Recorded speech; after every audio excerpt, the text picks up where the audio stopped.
என்ன சொல்றதுன்னா அதிகாரம். ஒரு தவளை என்ன பண்ணுச்சான்னா தன்னுடைய வலைக்குள்ள இருக்கு. அந்த வலைக்கு முன்னாடி ஒரு யானை ஒன்று போயிருக்கு.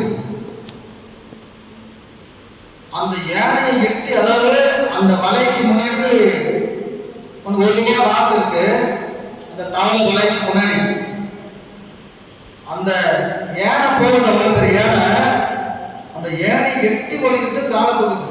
எது? தவளை. என்ன காசு வச்சிருக்கல.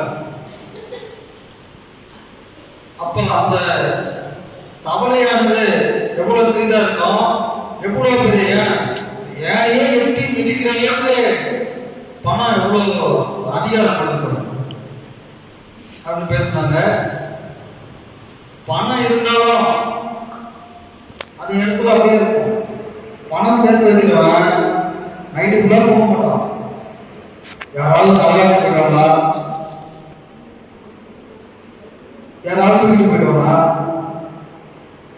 இப்ப நம்ம பணம் எடுத்துட்டு போறோம்னா ஒரு ஆள் வந்து நம்ம ஃபாலோ பண்ணிட்டே இருக்கோம். ஐயோ யாராவது தூக்கிட்டு போயிட்டா என்ன பண்றது. பணம் இல்லாம வந்து ஜாலியா இருக்கும். தெருவில் ஒரு பிடிச்சிருக்கிறவங்கள பார்த்தீங்கன்னா அவனை எதுவுமே கமிட்மெண்டே இல்லை. எங்க வேணாலும் தூங்குவான். இந்த சன்னியாசிலாம் பார்த்தீங்கன்னா அப்படி உங்களுக்கு தெரியும், அவன்கிட்ட பணமே இருக்காது. அப்ப அந்த பணம் இல்லை இல்லாம ஜாலியா சொல்றான் என்ன பண்றான். அப்ப அந்த குணம் தான் நம்மள தீர்மானிக்குது. குணத்துல பார்த்தீங்கன்னா அச்சம், மனம், ஞானம், பயிர்க்கலாம் சொன்னாங்க இல்லையா, பெண்களுக்கு சில குணம்.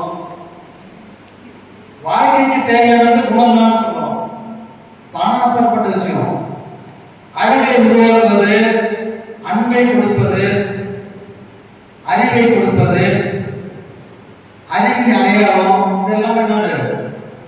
குணம் தான் சொல்லுவோம். அதுக்குதான் அகத்தின் அழகு முகத்திலே தெரியும் அப்படின்னு பழக்கம். அப்ப அவனுடைய உள் மனது சொல்லும் எப்படி அவனுடைய குணம் எப்படி இருக்கு இதெல்லாம். அப்ப அந்த குணம்தான் பெரியது என்று 2ஆம் அணியில பேச தயாராக இருக்கும் மாணவி சங்கீதா கணிதத்தில்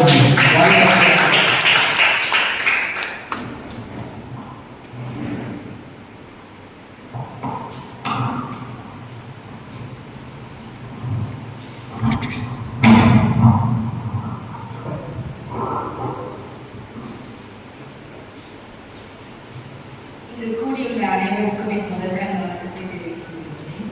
இன்றைய